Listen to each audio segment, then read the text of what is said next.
Yeah, I was dumb. I turned off the microphone for the intro so that you won't hear me panicking in the background.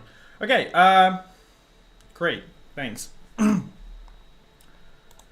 All right, I think we can start. Let's call this the official stream start. So welcome everybody. So today our plan is to go through a bit of a playthrough of Kerbal Space Program. Now the reason we're doing all of this is, first of all, I just want to try streaming, and second is, well, I need some content. The problem is that I'm kind of running off stock footage that I need to use for some of my mod videos, some of my other videos, and I was just hoping to get some of it by playing the game, just normally playing it. The problem with that is that I don't really have that much time, so I can justify it by making it a stream. So that's how we're gonna be doing this. So with that in mind, let's go ahead and talk about how we're gonna be doing this.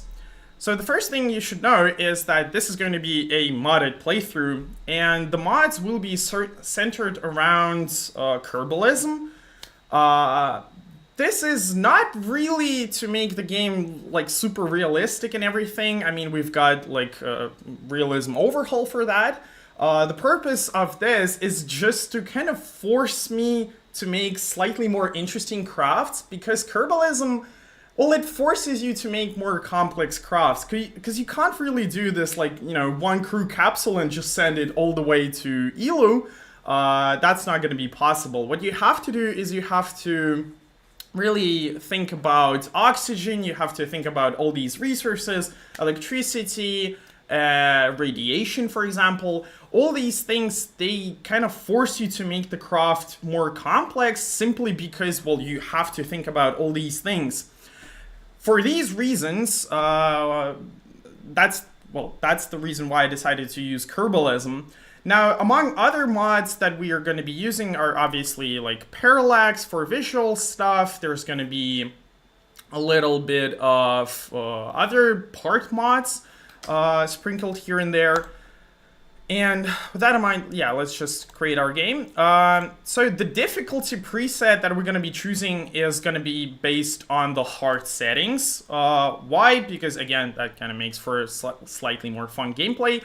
I will allow reversing flights and quick loading.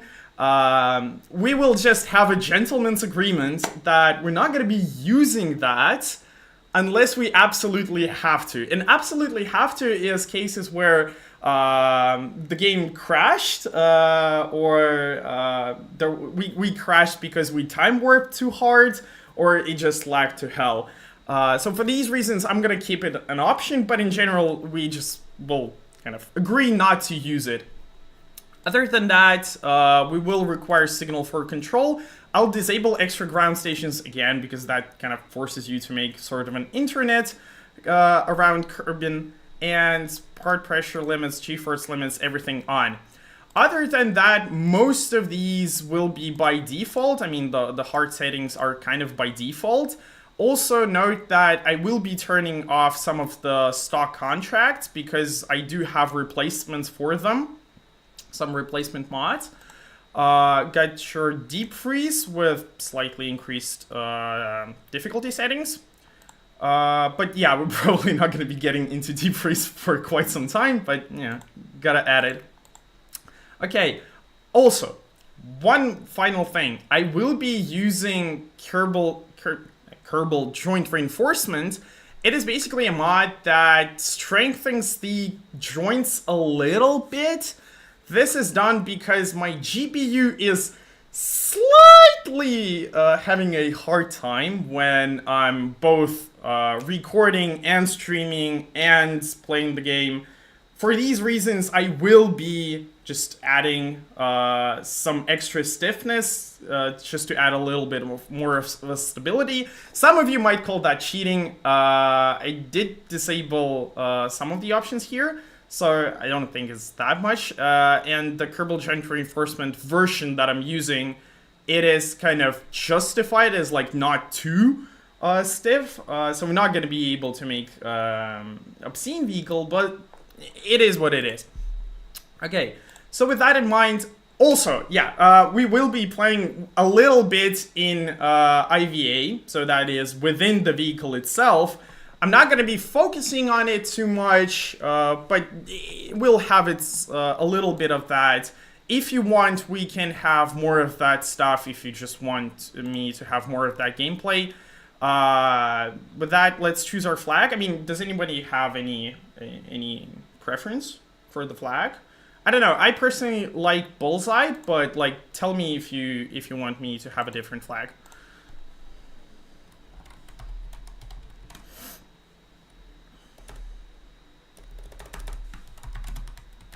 Okay, let's call it somehow. And game is frozen. No. Oh my god, it is frozen. Oh, it really is. Oh, wow.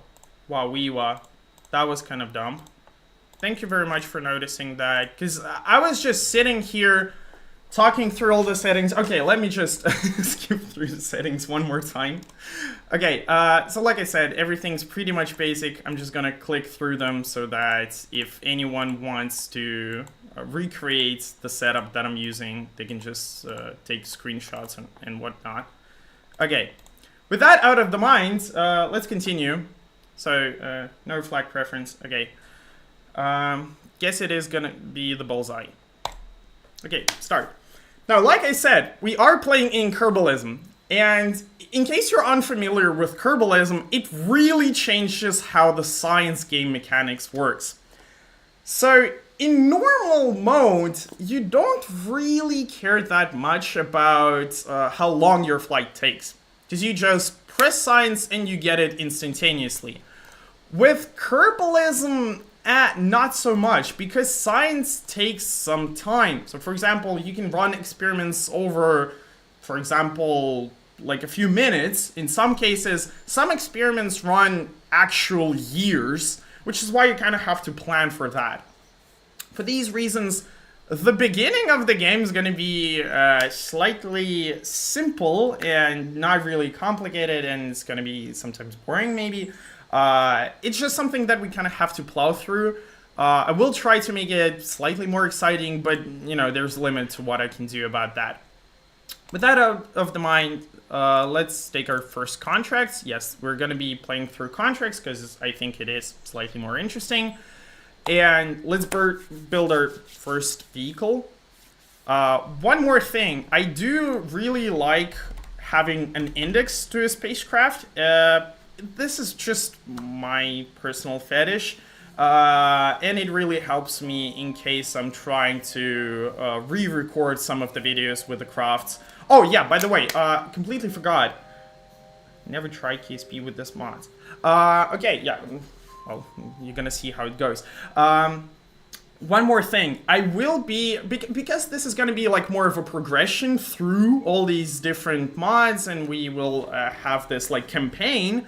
In case you skip a stream or two, that's not going to be a problem. Every single stream I will be publishing a like short review of what happened. So with that out of the mind, let's make the first vehicle of literally every single Kerbal Space Program progression video. The Flea. Well, I mean, it's not really. I don't even think there's anything we should be talking through this. There's just a simple vehicle with like the mystery goo containment units. By the way, yeah, about the mystery goo, this thing is an absolute menace in Kerbalism. Because, like I said, the science takes some time. And moreover, there are two types of science experiments. Hello there, Greg. Two types of science experiments. Some experiments create data, or data, whatever you like, and you can just transmit that data over to the KSC, and that's it. You're good, you're done, you've received your science. Other experiments are sample experiments, so you have to return the actual sample to the Kerbal Space Center. And for these reasons, the mystery goo is a little bit annoying, because the way it works is you have to have your experiments in all these different conditions, pretty much like the stock Kerbal Space Program, but because it is a sample, once you have analyzed it in one condition, you have to transfer it back to the KC. What you can do is you can temporarily store it in the pod, but like you have to manually transfer it there. So that's something we're gonna have to keep in mind, and that's something I will ask you to kind of remind me from time to time, because I'm gonna be forgetting about that. And the mystery goo containment unit is annoying in particular because it only has one slot. So in case you forget to transfer it, it's not gonna be running, which is annoying, but 'tis what it is. Okay, so we're gonna have a few IVA options here. There's no real way to set it up so that we can kind of unlock them in progression. But what I will do is I'll just kind of slowly advance through them as we get more science points. Okay, with that out of the mind, let's finish building our vehicle. I think we just need a parachute, and that's kind of it. Also, note that, yeah, we do have quite a few options here in terms of what we have in the menus. We've got your habitat, you've got your, for example, shielding. So shielding is something that we're gonna have to think about once we're starting to get into orbit, because there's this thing called radiation, which is going to be a problem going forward. Radiation, once you have received it, it's not really curable. There is this thing called radiation detoxification unit, which we will use, but in order to unlock it, we're gonna have to do quite a lot of science, and I don't want Jebediah to be permanently poisoned forever and never take another flight. So that's something we'll have to keep in mind. With that out of the way, I'll limit the thrust, and yeah, let's launch this vehicle, because I mean we're what 50 minutes into the stream, we haven't launched the single vehicle. Gotta be misspent. Also, I'm using Chatterer, so you will hear some Kerbals chatting here and there from time to time. That's normal. You're not having a mental breakdown. Okay, so as you can see, the experiments are running. We can open up this window, which will show us how much mystery goo we have, and it'll also show the current conditions, how much science we collect. And as you can see, the experiment can take like 10 minutes or even more. It can literally take hours or even days. So that's just something that you kind of have to keep in mind. Okay, we have two experiments, the mystery goo, the crew report. We'll just launch our vehicle, and like I said, we're gonna have to be transferring data from the mystery goo containment unit into the pod. As you can see, it was showing that it wasn't running because there's no storage space. We're just gonna have to manually transfer it. Is it annoying? Yes. Will I forget about it constantly? Yes. Such is life. Such as Kerbalism. But hopefully this will kind of force us to make more and more interesting mods. So our first fleet will just jump into the ocean. Nothing really fancy here. I will be warping time, but like not too hard, because again, my GPU struggles a little bit with both the streaming and the gameplay. I also try to make graphics reasonable. This is not 4K, this is 1440p, but the settings are all max or near max. I can also show you the cockpits. Now, we won't be playing too much with the cockpits, because it is kind of hard, especially because you kind of have to unlock cameras, you have to really prepare for it. But in case you want, we can have some of the playthrough using cockpits. I mean, they're fully modeled. We can play with all of these switches. They all do something. I mean, we can, for example, set our warning altitude here. With our radar altimeter and everything. Like I said, not going to be worrying too much about that, but it is what it is. Okay, here comes the boring part, because, well, I mean, we have to run through these experiments, and these experiments do take quite some time. You are capable of time warping through them. You can use both physics time warp, or you can use the normal time warp, which is an option, but the problem is that, like I said, the physics warp in atmosphere is a little laggy for me, so I'm not going to be using that too much. Especially with parachutes, because those things absolutely explode as soon as you start time warping. And that's kind of it. That was our first flight. Congratulations. Like I said, the beginning will be a little bit boring. I will just time warp once we complete these experiments. As you can see, our electricity is running out because experiments do require electricity. Again, that's something we have to keep in mind. But yeah, like I said, the beginning is going to be rather simple because, I mean, we're just going to have to plow through this. You can ask questions. Please do so, because like I'm really not having much to talk about here. Oh, one more thing. As you can see, our mystery goo has been depleted because, like I said, the containers don't have infinite samples, so you kind of have to bring multiple containers in case you want to run the experiment for longer, in case you want to collect all of the data. And with that out of the way, let's recover the vessel. This was our first flight. Yay. Congratulations to us. Please go away. Okay, we have recovered a bit of science. We can do now, hi there, is unlock engineering. Now, with the normal playthrough, you will be focusing pretty much equally on both rocket parts and the scientific parts. With Kerbalism, it just makes a little bit more sense to go a little harder into research, because especially with the hard mode we're playing on, because, well, I mean, we're not going to be getting too much science. Okay, so let's accept this contract. I mean, we will also have some remote tech mod related contract.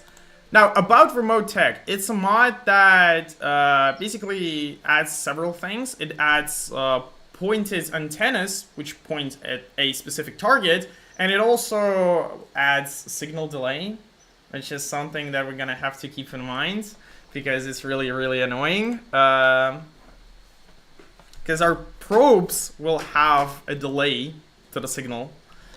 Okay, now again, the next vehicle is gonna be pretty simple. It's gonna be like the Flea Mark II. And it's just gonna be the same Flea with just a bunch more instruments. Like I said, we just have to plow through this. I mean, there's really not much we can do for now with the variety of experiments or the crafts that we can do. But we'll get there. We'll get to interesting missions in due time. It's just gonna take absolutely forever. Because on hard settings, the initial playthrough, when you're just making the first flights and everything, it does take quite some time. So that's something to keep in mind. Okay, alright. Yeah, let's just launch it. I'm not gonna be commenting too much on this one.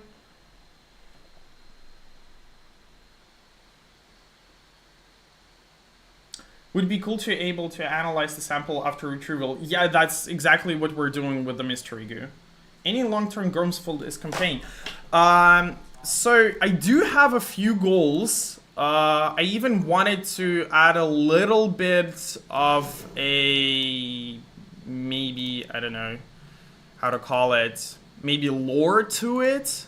I thought about it, but for now I'm just gonna keep it a little simple because this is my first time streaming and I have very little clue as to what I'm doing, which is why I will try to keep it more simple than some of you might want it to be.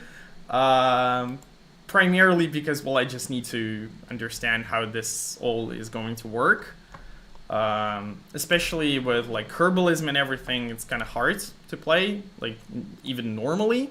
I mean, not these first missions, the lighter ones, but with me having to talk, with me having to do all of the magic, watch the equipment so that the stream continues, it is kind of hard. But I mean, I will try to keep it as fun as I possibly can. I mean, we've got like 8 viewers, which is kind of nice. Which is like, honestly, 7 times more than I imagined it would be. But like I said, these first experiments are just kind of boring. You'll also notice me that I'm gonna be deploying the parachute way higher than you'd normally do, because like normally there's really no reason to deploy the chute above like 1 kilometer, because you're just gonna take absolutely forever to descend. But in Kerbalism, that's exactly what you want to do, because you want to have that extra time when you're descending to run all of these experiments. And we do have the thermometer, we do have the radiation scan. All these experiments do take a very long time to run, which is why we will sometimes have the parachute open slightly early. Now, a few more things about the mods that I have here. Like I said, we do have Remote Tech, which is a mod that adds signal delay. So, you know, speed of light, signals travel not instantly. And that is not really relevant from within the Kerbin sphere of influence. Like when we're going to Mon, when we're going to Minmus, that doesn't really change anything, to be honest. But it does change as soon as you try to go interplanetary, because you'll have delay of actual seconds. You press the button and nothing happens for a few seconds. To combat that, you can pre-program probes, so you can set a series of commands that will be executed, and that's something that I'll try to do.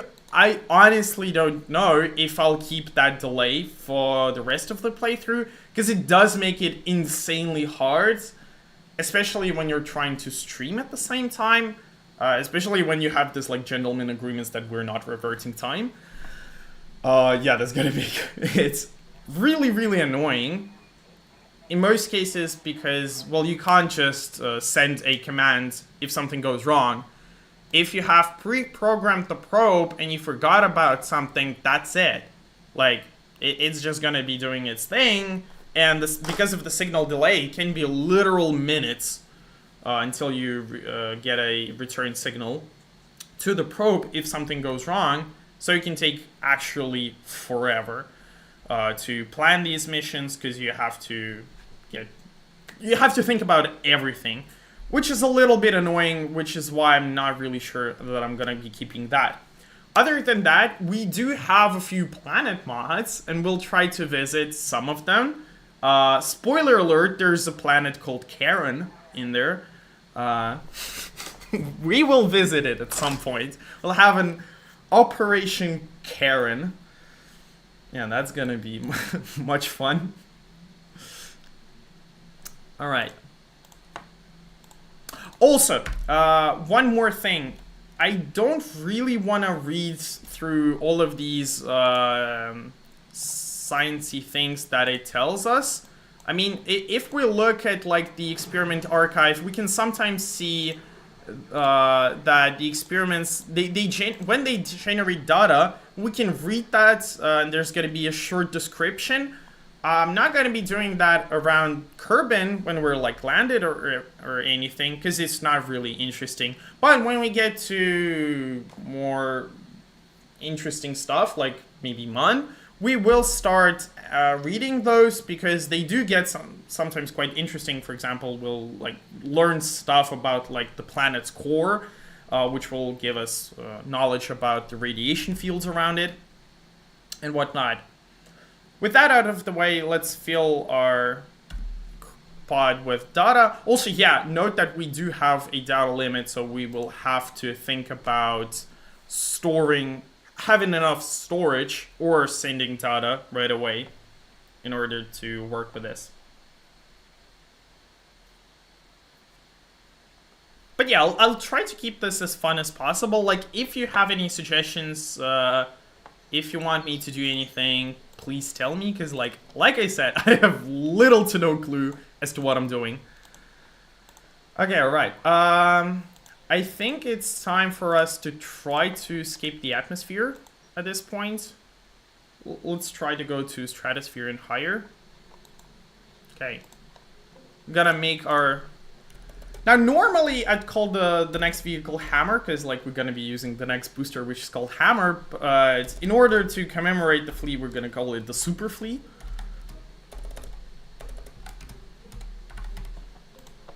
yeah, it is gonna be the super fleet. Now you can also notice that there are some engines that are not in the regular game. For example, we've got the Pug engine, which actually has already been seen on this channel. These come from Restock Plus. It just adds a bunch of additional tanks, additional engines, just to kind of fill in the gaps. You can download that, see for yourself. Okay, it is gonna be the super fleet. Now we do have G-load limit, so I do have to think about the thrust limiter, especially on the boosters. Oh, and one more thing. Please note that there's this thing called reliability. So in Kerbalism, parts can fail. Actually, you know what? Let's launch the vehicle, and I'm gonna be talking while it is flying, because it takes forever either way, and I don't want to sit here forever with these small missions. Damn, 8 viewers. That is a lot. Thank you everyone for coming here. That means a lot. I know this kind of sounds cliche, but it really means a lot for me. So, as I was talking, note that parts do have a reliability section. In Kerbalism, you can't just expect parts to work forever, especially with engines. Engines have a limited number of ignitions. As you can see here, we've got 36 ignitions left. And they may fail when the ignitions run out. Actually, they can fail even earlier, but in most cases they will fail as soon as you run out of ignitions. Like somewhere around that, but they can fail earlier. What that forces you is to always think about when you're igniting your engines, for how long you're igniting your engines, and this really does make the game a lot more interesting, because you can't just keep the engine on forever. You have to think about that. And all the other parts may fail. Parachutes may fail, solar panels, especially when you're going through radiation fields, that will completely obliterate all of the electronics and scientific equipment on board. Yeah.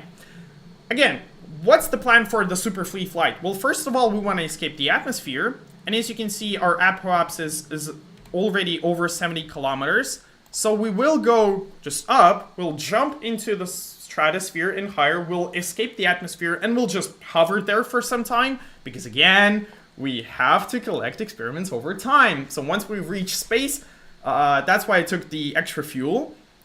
We're just gonna be sitting there for quite some time just to let the experiments run. Also, let me tell you more about Kerbalism. So like I said, ignitions are limited. And some engines literally have one ignition. They're rated for like one ignition. Moreover, they may fail to ignite, which is not really a problem that you can work with. What I'm trying to tell is that in some cases, the ignitions might fail when it's really not the time for that. For example, if you watch through my Infected on the Mun mission, by the way, yeah, I do have now the technical capability to continue that series, and I am making the next movie, so that's a thing. Because I do have the GPU to do that now. Yay, hope you're gonna enjoy that thing. So yeah. Boosters, for example, solid rocket boosters, they can fail during startup, and in case you have, like, for example, you have 2 boosters on the sides, and one of them fails, guess what? You now have asymmetric thrust. And your rocket goes like, yoink! So that's something we're gonna have to keep in mind. So yeah, if you watch through my Infected on the Mun series, you already know that I was playing in Kerbalism, and the vehicle design that I made, there's like a separate video which talks about all of the design choices that I made. The reason I did that mission in Kerbalism is because it just added the complexity to the craft by itself. I don't have to think about making the craft interesting because it is interesting by default because of all the equipment that you have to put into there. And also the safety procedures that you have to put in there. So for example, the Anubis, which is the landing pod that landed on the Mun, it has, like, the upper stage has 8 engines. Why? Because 1 or 2 or 3 may fail. And actually, when I was recording it, 3 engines failed. I'm not kidding to you. That, like, actually happened right in the middle of the recording. So that's a thing. With that out of the way, we're gonna keep collecting a bunch more signs while we're just hovering here in space. I will start time warping. Although I do have to be a little bit careful not to go too high, because like I said, there's this thing called radiation. Actually, let me show you. There are these radiation belts. I hope you can see them on camera right now. These radiation belts. There's the inner belt, there's the outer belt, and there's the magnetopause. I will talk about these a little more, but what these are supercharged particles that, well, when the sun, which is a huge radioactive bomb, emits radiation. And when that radiation hits the stratosphere of Kerbin, it knocks off particles, it ionizes them, and those particles are trapped within the magnetic fields of Kerbin. And they create these deadly clouds of radiation, which is actually a real thing that is happening around Earth.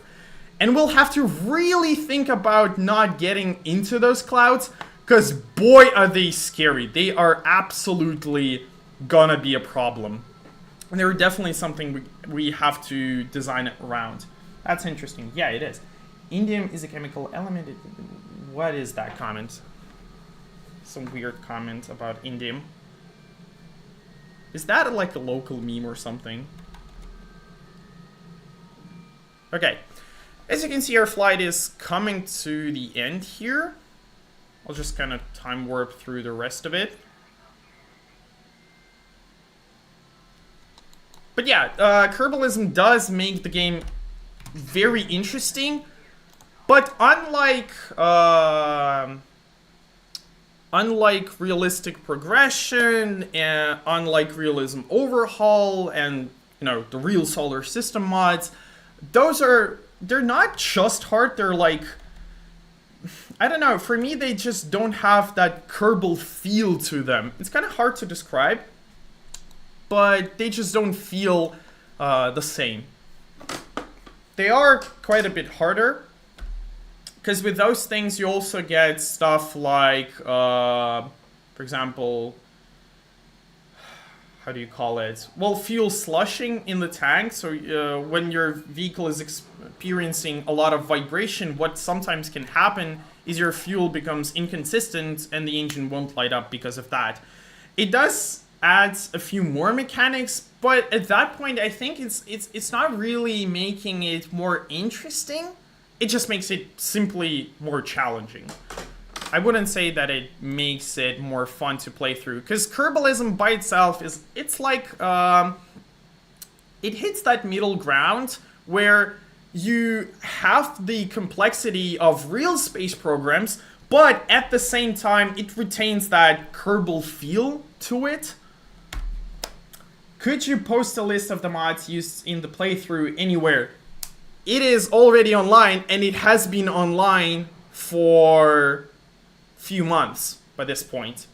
You want to know where it is? You can see under almost every single video. I do have link. Actually, I don't have it under the stream. Oopsie daisy. But I do have links under almost every single one of my video to the GitHub repo, which contains the mods. And it also contains the description of everything. It doesn't have like 1 or 2 mods that I've added like 5 seconds ago, but it has most of them. And what you can do is you can go up there, and if you're using CCAN, there's actually like a mod pack, so you can install all of these mods with just one button click, which is kind of nice. I hope you're gonna enjoy it.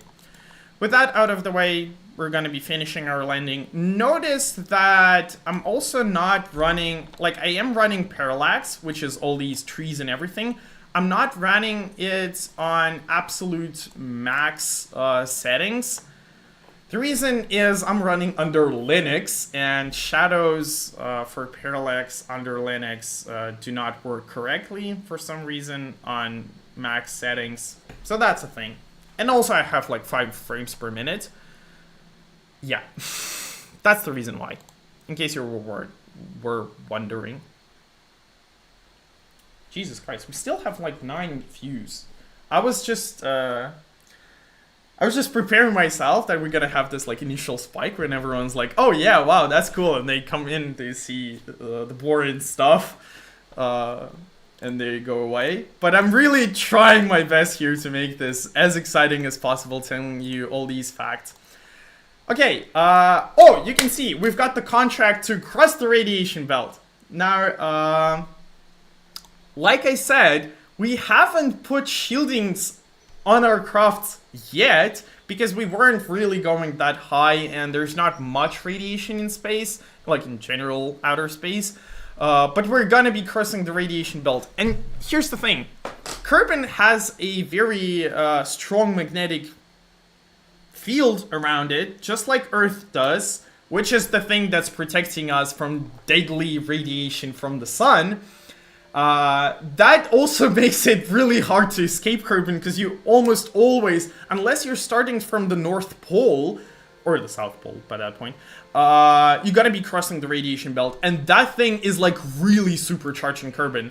It's not like completely, it doesn't like shred your craft, but it is something that you really have to keep in mind. Also, maybe we can start thinking about maybe getting into orbit. I'm not really sure. Okay, let's do some more science first. Okay, let's do the Super Flea Mark II. This thing is gonna cross the radiation field. And because it's gonna be crossing the radiation field, and I know that, we'll put all of the shielding. Just slap all of the tungsten whatever it is that's used to shield radiation in Kerbal Space Program. Not really sure, it doesn't specify. Okay, let's add some more science. Let's add the barometer, and also one more thing that we're gonna add is an antenna, because the barometer, you can look here, it's generating a bunch of data, 3.5 megabytes, and our overall storage is like 2 megabytes, which is like not a lot. For these reasons, we'll add the antenna. The problem is that the antenna does require electricity, and we're gonna be running out of that way too hard. So for these reasons, we can also configure our pod, and pods in Kerbalism have a few slots that you can put stuff into it. For example, we can put Scrubber, which takes the CO2 and creates a proper atmosphere. We can also put in monoprop oxygen fuel cell. I can see questions in the chat. I'm not answering them because I'll do that in due time. So we've got the monoprop fuel oxygen cell, which takes oxygen, takes monopropellant, it burns it. I don't know why it takes oxygen, because monopropellant is by default a fuel that has like everything it needs to burn. But it is what it is. The problem is that it's extremely inefficient, so we will need to add quite a few extra tanks of oxygen all around our spacecraft, because boy is it ever inefficient. And because our craft is getting reasonably heavy, I'll also add a few more parachutes here, just slap them on. I will try to make the crafts relatively beautiful by my standards. If they're not by your standards, then please leave, because they're just gonna get uglier the more we're gonna be playing. I'm sorry, that's just the reality of it. Okay, with that out of the way, let's go have some fun with radiation. I'm sure that's gonna be very exciting. Actually, you know what? Let's start the antenna right away. Just make sure that it's online. And okay, I think we've got everything in place. Let's launch. And now I'll have time to answer all of your questions while we're going to be going up. That's why I wasn't answering them immediately. Do we need more power for all these shields? No, these shields is just a bunch of, I forgot the element. Can somebody in chat say what element is used? It's basically like a very dense cover which blocks the radiation. It's not active shields. There are active shields which produce an electromagnetic field of our own around our spacecraft and block the radiation that way, but they're like way beyond the scope of this video because they're like actually quite high-tech things. Okay, let's continue with our flight. What about IRL? Is it tungsten shield? Yeah, I think it's tungsten. But I'm not sure. Let me check that.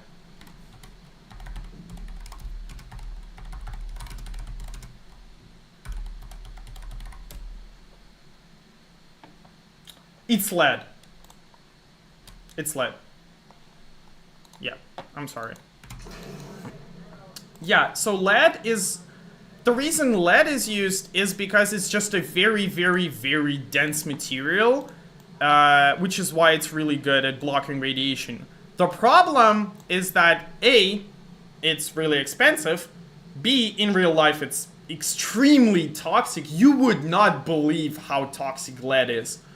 And C, well, that's actually not the problem for Kerbalism, but in real life it is. And C, it's heavy, which is both a good thing and a bad thing. The good thing is that's why it blocks radiation. The bad thing is that, yeah, it's not really good for spacecraft, because, no, those things do take a lot of money for every kilogram in space. And the more you take, the harder it's going to be.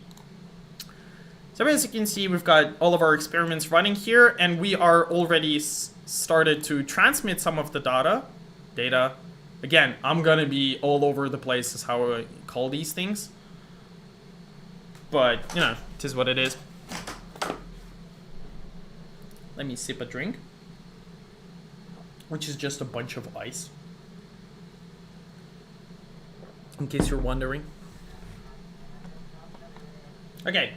Now the radiation belts, as you can see, they start around the altitude of about 100-ish kilometers. So we'll just burn until we get to them. Although I was a bit inefficient with my launch, so I do have a slight feeling that we're not gonna get there. Which is a bit annoying. But I mean, we have to run the experiments multiple times in space, and that's just not really going to be that much of a concern. Yeah, we're not going to be even getting off the stratosphere.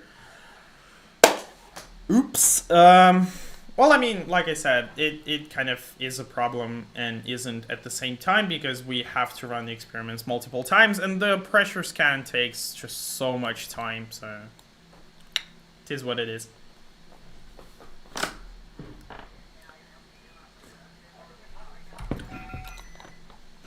We can view from the cockpit. Actually, the funny thing about this cockpit is that you're sitting a little bit upside down. If we look, see, we're going a little upside down. Oh, whoa, whoa, whoa, whoa, whoa, whoa, whoa, whoa. Okay, aboard. Ah! Yeah, so what happened is we turned around, which is a bit of a problem because we were accelerating way too hard because we're pretty aerodynamic. And I had to stage the fuel tanks. That was... I don't want Jebediah to unalive himself in like the first 5 minutes of the stream. When you're starting to run Kerbalism and you kill Jebediah like 5 seconds into the game. Like, oopsie daisy. Oh, by the way, I forgot to start the monoprop fuel cell. As you can see, it burns monopropellant, it burns oxygen, which is weird, like I said, and it produces nitrogen and water. We don't have containers for those, so we just have to set them to be dumped outside.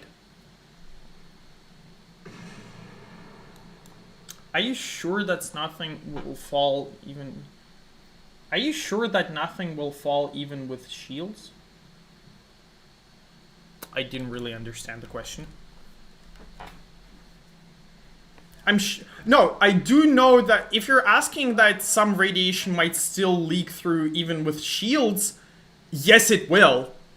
Because shields, they don't provide a protection in terms of, oh, you know, the radiation has been decreased by, I don't know, 5 radons per hour. No, they provide like 90% of radiation has been blocked to whatever level is outside. And if the outside level can kill you in like 5 minutes, then, well, yeah, you will live for 50 minutes, but you will still have radiation poisoning at some point.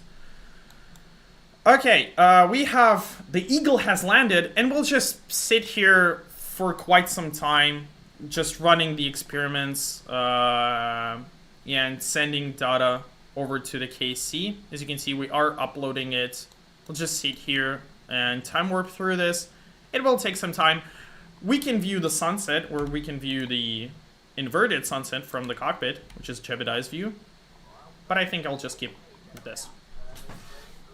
Yeah, that's pretty. Ladies and gentlemen, I present to you Sunset in Kerbal Space Program, and it's over.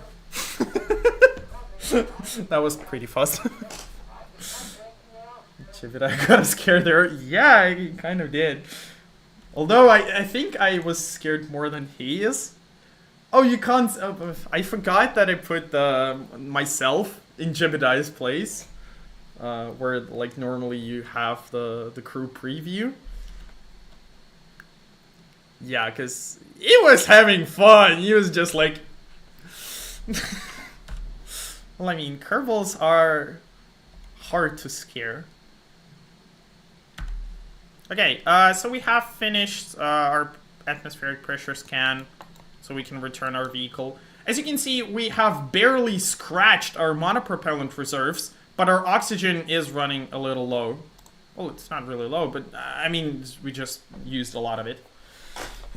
Yeah, Jebediah is an absolute champ. Which will probably get him unalived at some point. Foreshadow. I'm not gonna stage it, but I had like a few playthroughs that I did just to kind of prepare myself for this, and yeah, some of the playthroughs went with slight complications. Let's call it like that. Okay, let's go across the radiation belt. Super Flea Mark 3, I guess, by this point. Let's add a big fat booster here and just really punch ourselves way past the radiation field. Give me the biggest, baddest booster that we have, the Thumper. Look at that. That is a beast of a booster. Okay, Also, I will tell you one more thing about Kerbalism in a moment, which will be an absolute pain in one place when we get to MUN missions.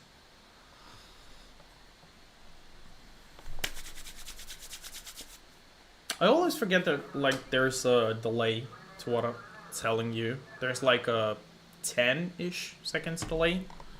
It's not too bad, but it is there. Okay, let's launch.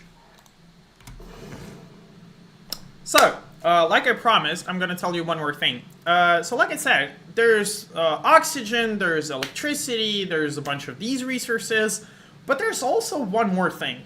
It's called comfort.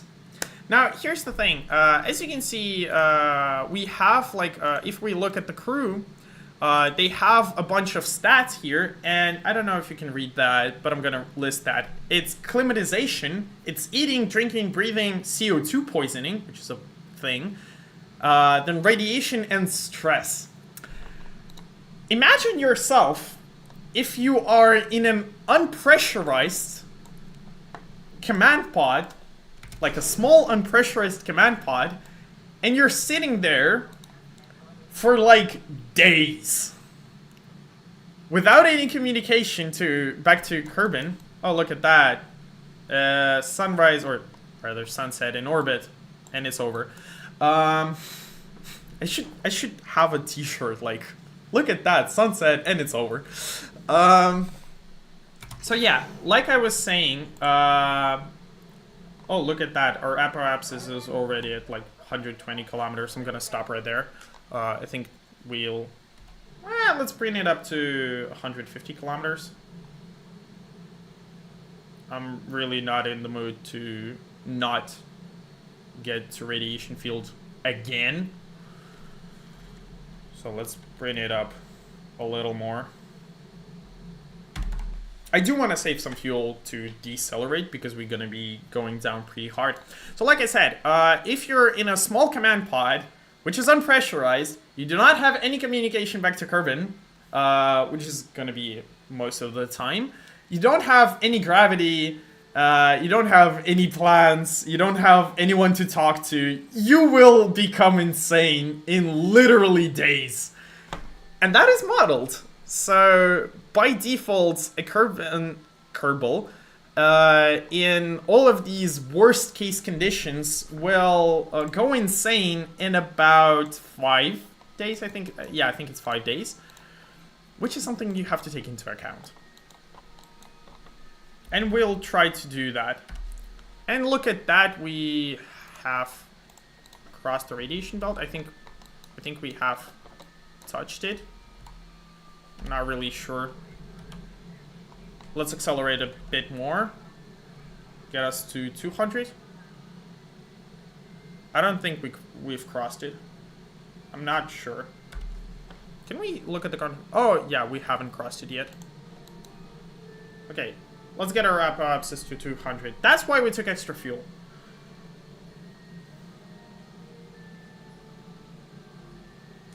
Yeah, enough science for a time machine is not gonna happen. I mean, we're gonna struggle with having enough science to just be there. Look at that! Super Flea Mark III is crossing the radiation belt, exposed to extreme radiation. And if we look at the radiation here, we can see that outside radiation is like 0.4 radons per hour, and it can go as high as 10 when you're crossing the Kerbin's radiation field. And habitat radiation is about like 5 times less-ish. So it still is there, and Jebediah will have radiation poisoning at some point. These MUN missions are definitely a problem when it comes to radiation. Also, notice that our reaction wheel is taking radiation damage. As well as our parachutes. They probably... Well, yeah, parachutes, I don't think those take radiation damage. But our antenna probably is taking radiation damage. Yeah, so that's definitely going to be a thing that we have to keep in mind. Okay, let's go down. I will retro burn once we get into the stratosphere, just to slow us down a little bit. Although we are going pretty fast down. Not good. Hope we don't crash. That's gonna be annoying. I mean, we do have a second pilot. That's the reason why there are 2 pilots. I present to you Sunset in Orbit. And it's over. Okay, you know what? Let's detach the crew pod. This is gonna be some pretty aggressive deceleration. In case you're wondering, if Jebediah passes out from excessive G-forces, all that will happen is that we'll lose control. I wanted to install Deadly Reentry, which is a mod that forces Kerbals to unalive in case they experience too much radiation for too long.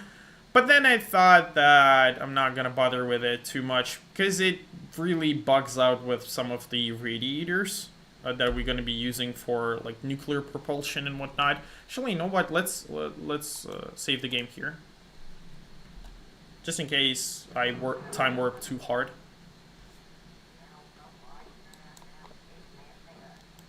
Also note that... Oh, we ran out of electric charge. Damn it, I forgot to start the monoprop again. Guys, you have to remind me of that. About that. That's like a thing. Although with like the 8-second delay, yeah. Well, I mean, 8 seconds is not that bad. But you have to notice it first. Because we ran out of all the electric charge. Well, I mean, we still can run the barometer. Because, yeah, experiments do take some time, and it's going to be quite boring here. Please do ask questions.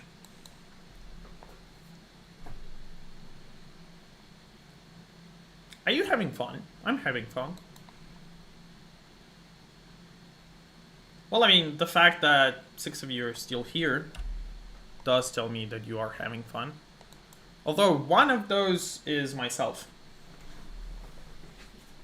on the other laptop that I have sitting there just in case.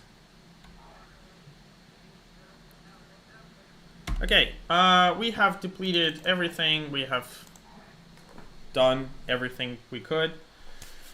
I think it's good. I think we're gonna be fine. I mean, missions will get more interesting. So it will get better and better and better and better and better.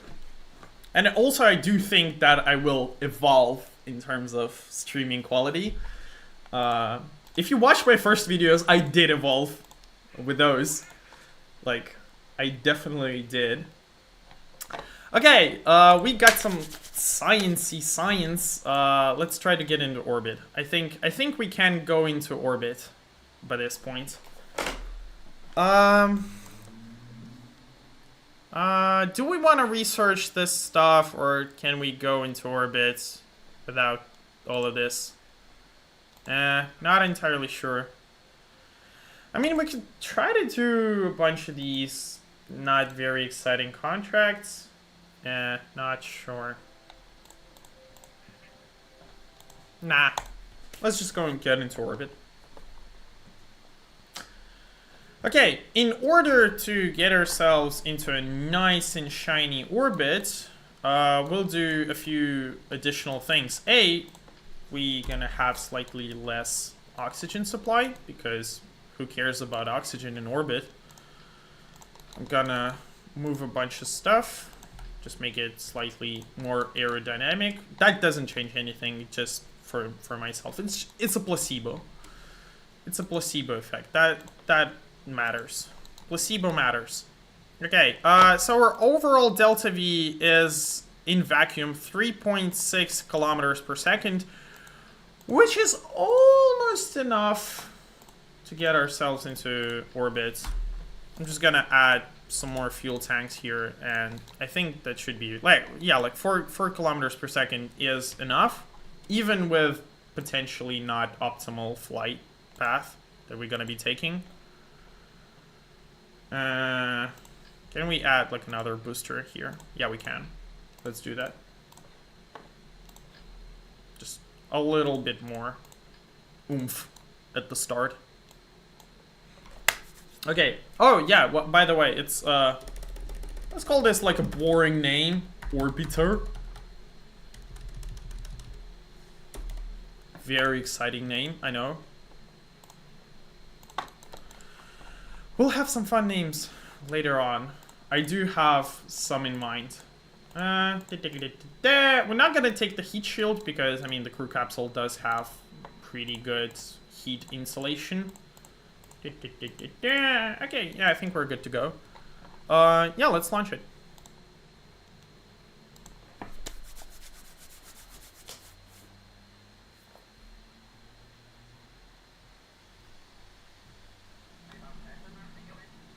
Okay. Oh, it's gonna be a night launch. Here's the question. Do you want me to do night launches? Because I really don't know how well can you see stuff. I did raise the background light a little bit, but I just want to ask you, like, if you want me to only do launches in the day, That could be a thing. We can wait till sunrise. I don't know. Tell me. Please do so. Answer to me. Okay, no one's saying anything. That is becoming worrisome. Please say something. Or else I'm gonna feel like I'm alone. Night launches are also good. Thank you. Okay. Yeah, let's go for it. Let's go for it. Okay. By the way, we haven't lost any time because we are collecting a bunch of data. That's a thing. Okay. Yeah, I mean, you know what? Let's sit here for a little bit because I do want to collect some data and maybe send it to KSP while we're at it. I mean, that is science points. Anytime of the day is good, you're gonna have to... you're gonna go crazy in 5 days. Yeah, by the way, I mean, it is... time is ticking. Well, I mean, he does have gravity right now, so it's, like, not that bad, but... still is. Actually, you know what? Let's recover the vessel. There's one thing I want to change, and that is... start the... I have to remind myself not to swear. But yeah, we do have to start the monoprop by default. Because I'm always forgetting about that.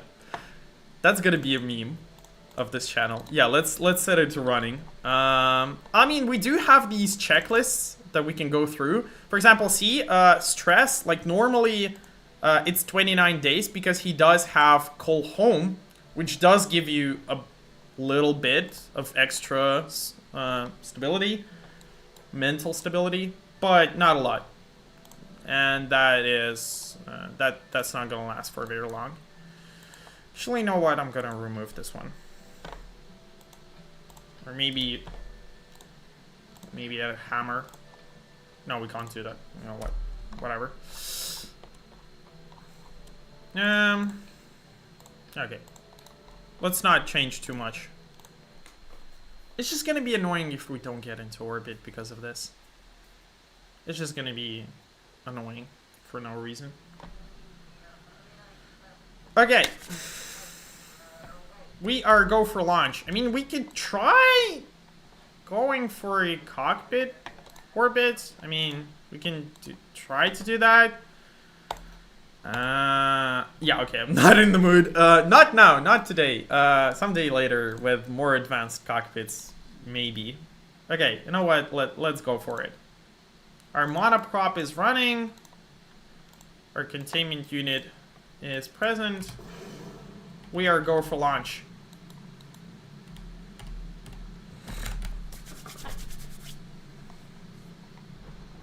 Wow, so exciting. Think about this. This is the first time in Kerbal history someone's going to orbit. Think about that. It is a big moment. It really is. Okay. Do have to start turning in a little bit.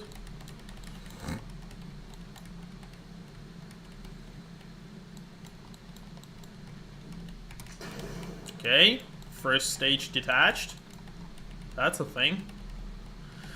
We will, by the way, I do have MagJap installed and we will have automated, completely automated launches. It's just that we can't do that kind of stuff right now.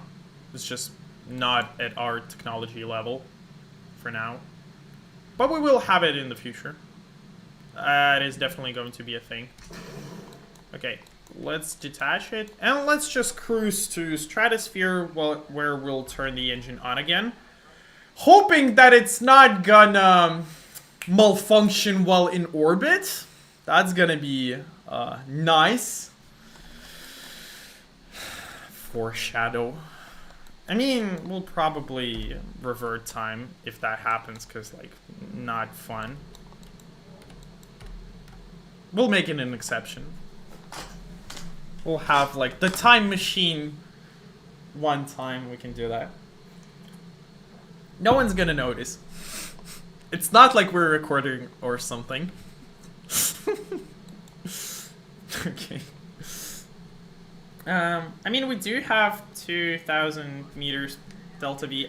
I probably should have upgraded the launch pad before trying to get into orbit. Yeah. Because we're gonna have to burn not very efficiently right now, because we're going down. Because our thrust to weight ratio is very bad. I do feel like I screwed up. You ever get that feeling? Well, I mean, more stratospheric research. That's what we're trying to do. Yay. I mean, I'm just hoping that I have so much fuel that we can just plow through this. If we won't overheat. I mean, we will go into suborbital flight, which is nice. Okay. I mean, we're almost in orbit. We just need a little bit more oomph. Okay.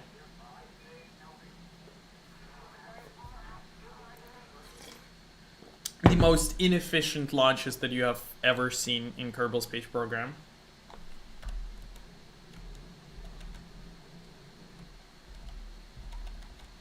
I mean, we can probably still get into orbit. We're almost there. But yeah, this is like not very efficient. When I was testing the playthrough, at some point the engine malfunctioned as soon as I got into orbit. Which definitely can happen. At that point, we do have a fallback option, which is to upgrade the astronaut complex and have Jebediah come out in a spacesuit and literally push his spacecraft back from orbit with his jetpack, which is like, yeah, absolutely diabolical. But that can happen. I mean, it's good if that happens in low orbit. It's not really good if that happens when you're, for example, in Mun orbit. That's gonna be a lot more annoying. Okay, let's get into orbit. Let's circularize here. I do feel like we have enough fuel. We just have to be very, very careful.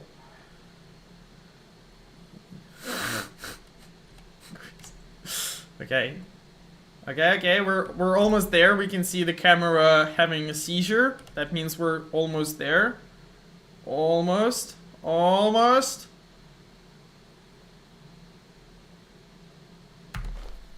We're in orbit. Yay! Okay, so world first milestones. We have entered orbit. And we got a little bit of science for that, which is nice. But mostly money. We need money. Money is gonna be an absolute problem for us. Okay, with that out of the way, we can think about what science do we have on board. And, I mean, we don't have much here. We don't have a lot of stuff. Because we've made so many inefficient launches before that we have collected most of science in space anyway. I mean, actually, you know what? Let's go to the Space Center, see if we can have some extra contracts that we can do while we're at it.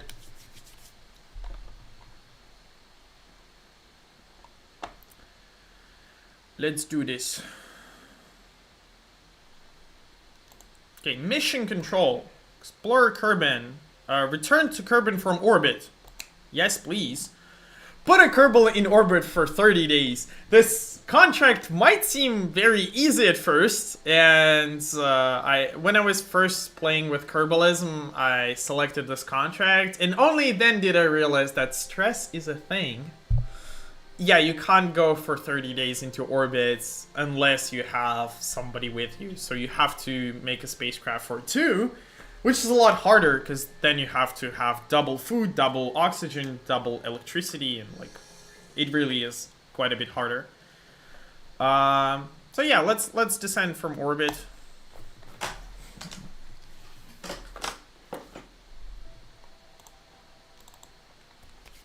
Our orbiter, which is a very, very sophisticated name for a spacecraft, I know. Okay, you know what? Let's try landing somewhere interesting. We could try to go for a desert landing. That is a possibility. But honestly, I want to go down during the day because it just makes it easier a little bit. So let's do that first and foremost.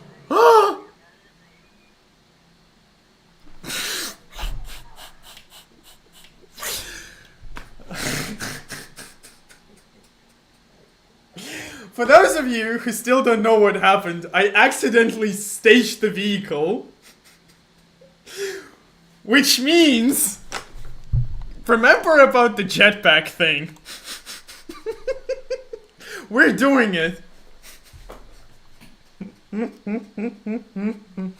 Oh my god. Okay, let's upgrade the astronaut complex so our Kerbals can go into EVA. And let's push the probe from orbit.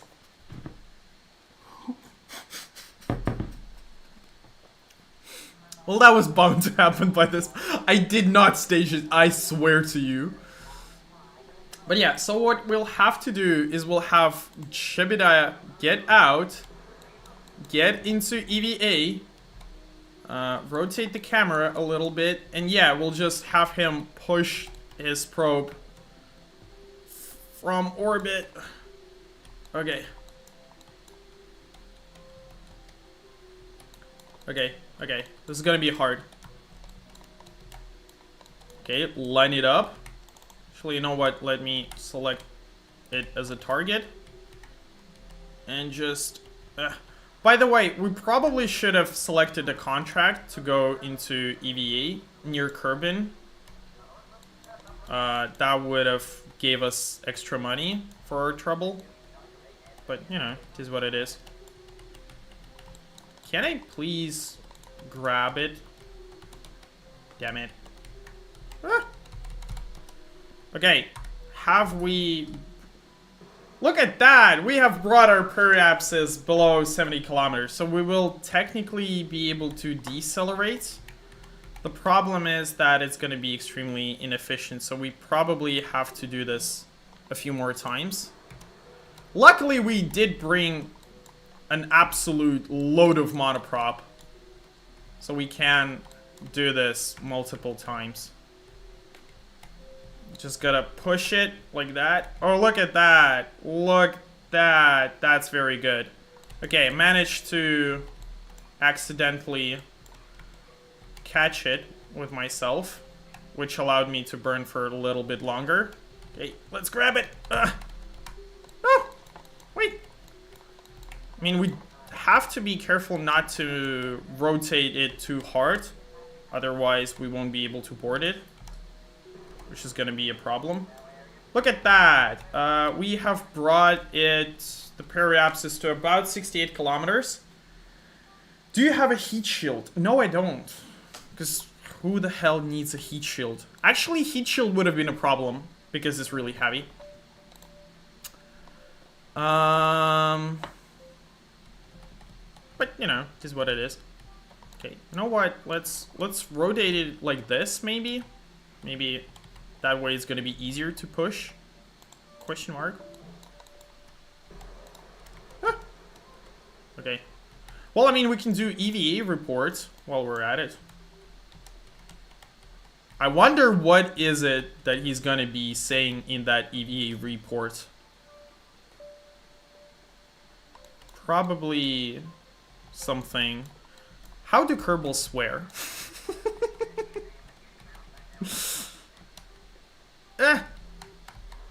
Oh, Jesus. I punched it a little too hard. I hope you don't burn up on Nah, that's not gonna happen. The crew capsule is kind of rated for that kind of stuff. It has a maximum skin temperature of 2000 Kelvin, which is enough. Look at that, we brought our periapsis to 65 kilometers, and because the crew pods do have resources for 5 days by default, and we do have quite a lot of oxygen supply for our monoprop, we will be able to make several loops and descend back down.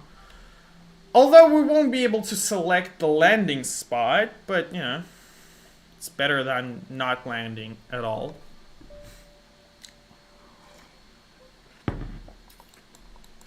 Look at that! Okay, I will select physics. I also have this, like, funny little mod, which allows you to select higher warp times. And I'll set time warp to times 12. Actually, you know what? Let's save the game here just in case. Which will allow us to not wait absolutely forever. Because we will have to make several passes to decelerate enough. Okay, we'll just have to wait through this. This is gonna take quite some time. I think the first pass will probably... Oh, look at that. Our apoapsis is already below 70 kilometers. I mean, if your periapsis is below 65 kilometers and you're not, like, in a highly eccentric orbit, then you probably will be able to decelerate within just one entry. Sometimes you'll do two, but it's not that hard to push it from low Kerbin orbit with the jetpack. Luckily for us... What a nice coincidence! I wonder why the devs made the heat shields... not the heat shields. The jetpack so powerful. But yeah, as you can see, we do not have a heat shield, and our craft is burning up a little bit. Which is gonna be a little bit of a problem. But as you can see, mostly it's the outside equipment that is burning up. There's a decent chance that it might burn up, but we don't care about it too much. We care about the crew capsule, we care about the oxygen tanks, and those do not seem to be affected. Okay, let's go back to standard physics warp.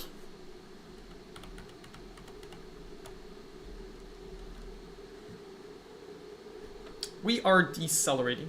F5 is a quick save. Thank you very much. Actually, I kind of knew that. I don't know, I don't use it really for some reason. I know that it's there. I do know most of the keybinds. I just don't really use them for some reason. Okay, let's deploy the chutes. Oh, I made a fatal mistake. I deployed the chutes when I was time accelerating. That's recipe for disaster. Especially when you're, like, deploying the chutes. Because chutes in KSP deploy instantaneously, if you didn't know that. Which is a bit of a problem, because you suddenly have this, like, huge force. Which is really, really bad. There is a mod to solve this, it's called Real Chutes, but... it does have some compatibility issues. I couldn't get it to work really well, which is why we're not going to be using it, which is why we'll... because we have 3 chutes, we can just pop them at different times, and that way we can sort of model slower deceleration. Look at that! We have successfully saved Jebediah. F2 removes UI and gives you a perfect F12 snapshot. Yeah, I know that. That has already been on the stream. I've showed it at some point. Okay, one more thing. Because our crew capsule is very heavy, there's a chance that it might sink. Because we've got all this radiation shielding. Okay, I'm kidding. It's not gonna sink, but it's gonna come pretty close. And if it wasn't for the oxygen tanks, it would have sunk. I think.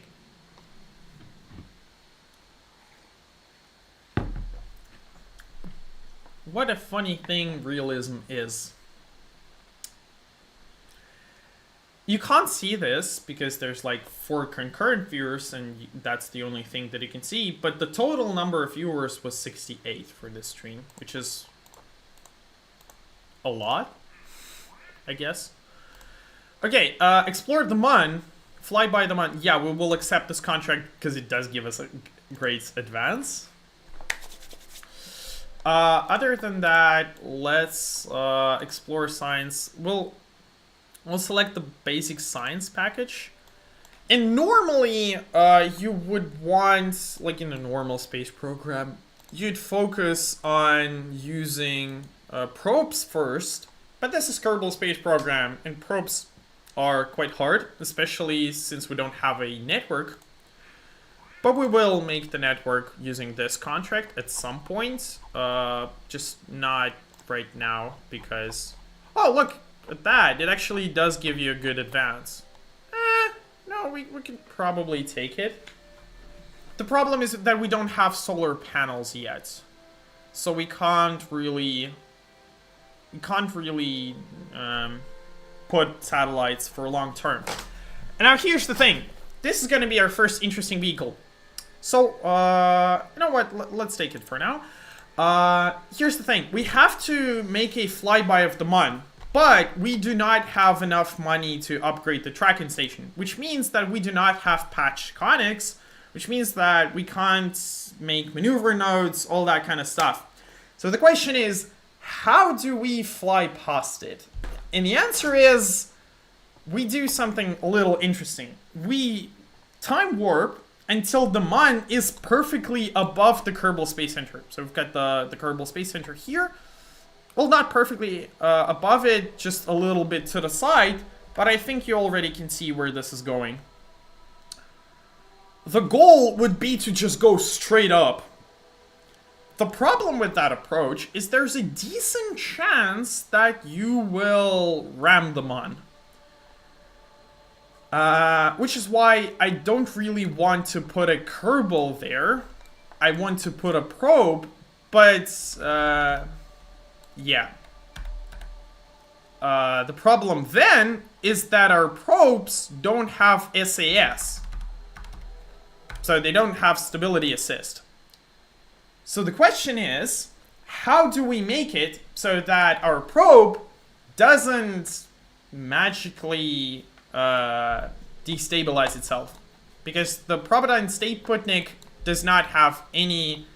Well, it does have control, but like we don't have much in terms of SAS. Moreover, the engine that we're going to be using, the Pug, it doesn't have thrust vectoring. So it can only fly in one direction. So the question is, like, how do we make it so that our spacecraft will somehow fly perfectly straight? And the answer is rotation. I will be using the experiment return unit. The satellite's not going to be returning, but we'll put it there for aerodynamic reasons. So yeah, this is going to be our upper stage. It's going to have a pretty good delta V in vacuum. We're going to put some more scientific stuff here. We're going to have a telemetry report running. We're going to have... some of our science equipment. We're not going to be using any samples that have to be returned because it is a one-way trip. But we will have like our thermometer and Geiger counter. Not going to use the barometer because that's not going to give us any science in space for obvious reasons. Okay, so got your decoupler, got your next stage, which is going to be... I think this is fine. Actually, you know what? No, let's select this one. And here's the thing: we can also now have a fuel cell, which is a thing that burns monopropellant and oxidizer to create electricity. But this one can do something a bit more interesting. This one can use hydrogen-oxygen burning, which is like 1,000 times more efficient. Now, the reason I'm putting 2 of them is not because I need to, is because I want it to be symmetrical. Because again, it's not going to be much of a guided craft, it's going to be more of a missile. we're gonna have our oxygen tanks, we're gonna have our hydrogen tanks. 2 to 1. But not in the way you'd want it to be. More hydrogen, less oxygen, because hydrogen can be stored more efficiently. Okay, so this is going to provide us with enough electricity. The problem is that we also need an antenna, a powerful enough antenna so that we can transmit back home. And the thing is, you might want to use the high gain antenna, which is like really, really cool. It's really powerful. Oh my god, so cool. But the problem is, it is so aerodynamically, it's better than an air brake. Even when folded. It's like 10 times better than an air brake. Like, if you want to slow down, just place 2 of these and you're going to be golden. For that reason, we will use these antennas, which are not as powerful, but they'll do the trick. Most likely. Okay, so this is going to be our episode. How long have you been playing KSP? For years by this point. I haven't been recording or having a YouTube channel, but I was playing it for quite some time. So we're going to have our basic fins. And like I said, the problem that we have is that our probe doesn't really guide itself. I mean, it kind of can, but like very limited. So we'll just rotate these a little bit, like that, which will just spin up the thing, and it's going to have more stability that way. Why is that? It's because if you have some unbalanced force, for example, it's not going to help you against wind, but for example, if our friction is higher at one point, that will put a force to the side, which would normally put you off course. But because the rocket is rotating, that force will just spin around, and it'll kind of cancel itself out, given you're spinning fast enough. And it'll also have a gyroscopic effect to it. So that's the rocket we're going to be launching. We're going to be calling it the Mon Clipper. Yes, this is a commemoration of Europa Clipper, which is an absolutely fascinating mission. If you don't know what it is, go look it up. Europa Clipper is really, really cool. Okay, so let's launch it. Like I said, we're just gonna be launching it perfectly up. It's just gonna go basically like an unguided missile. And because it's gonna be spinning, we will have a little bit of extra stability to it. Now, because we're playing with a remote tech, we're gonna have a delay. Which is gonna be a little bit of a problem, but it's just something we'll have to work around. The delay is not gonna be much of a concern by this point. What we do want to watch is we want to watch our signal strength. I'm gonna put it right here. And we want to watch our scientific equipment and our electric charge. So I'm just going to put this one here so we can see what's going on. By the way, we do have a probe control room.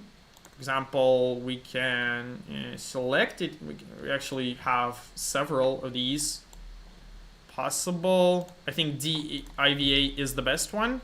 Look at that. Got your control room. Which is pretty cool. Not gonna be using it for this mission because we don't have the cameras and most of the stuff. Yeah, I tried to press SAS. We don't have that. Okay, so Mun is pretty much above us, a little bit to the side. I think, if I remember correctly, it's like should be at about 45 degrees for an intercept. So let's launch it. And as you can see, our spacecraft pretty much instantly starts rotating. Now the thing is that the faster it's rotating in real life, the more stability it would have.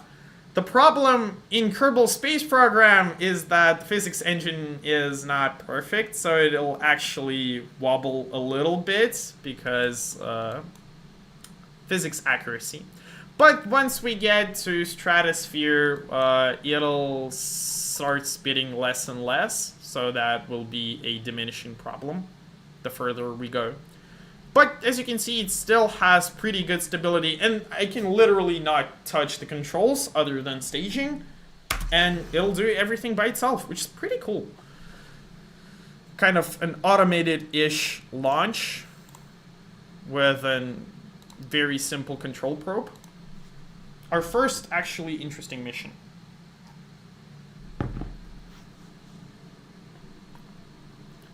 Okay. By the way, what's the time? Well, look at that. We have been streaming for quite some time by this point. I think we'll be wrapping in 2 hours. Not like into more hours, just 2 hours total. I think. Yeah, okay. I think it's gonna be fine.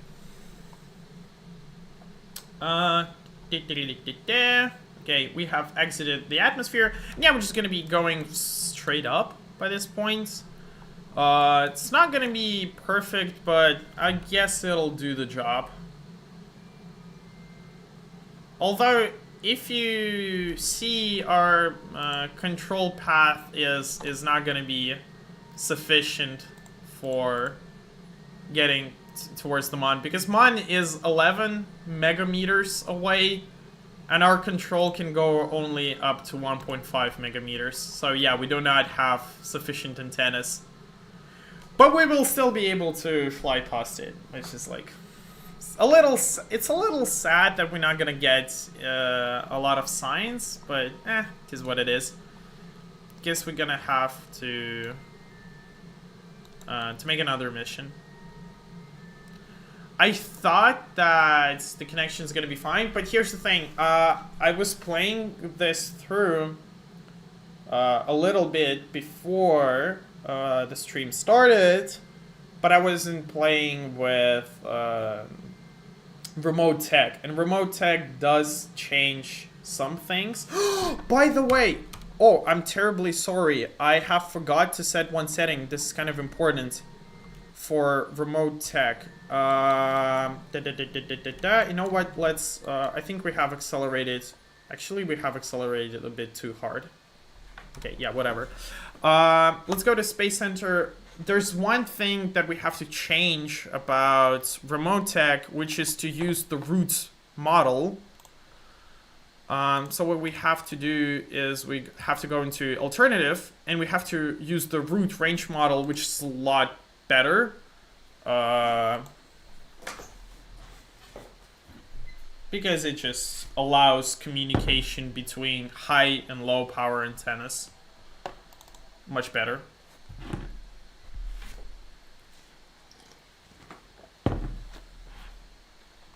Okay, with that out of the way, we'll still won't have enough communication to get to Mon, but I mean, we can still kind of fly through this. We still can send a bunch of telemetry reports while flying through space, while flying through radiation belts. So it's not going to be a waste of a mission, but yeah, not going to have too much connection. Hopefully we will still clip the Mon's orbit. I'm actually starting to kind of doubt that. Oh, look at that. We have touched the Mon. I mean, since we have lost connection, there's very little chance that we will ever hear from this probe ever again. But we will time warp a little bit here, because maybe Mon will slow us down a little bit in terms of like the orbital velocity and everything. Maybe we'll be able to recover at least some of the signs once we go back. But as you can see, we will probably hit the stratosphere, and then the atmosphere, and then Earth. It'll burn up, but on our way down, hopefully we will be able to transmit at least some information. Nah. See, the Kerbal Space Center is going to be on the other side of the planet when we're close enough. So not going to be getting any signs from Mon, but, I mean, we did complete the contract, which is nice, I guess. Well, I mean, no reason to say, if that's the case.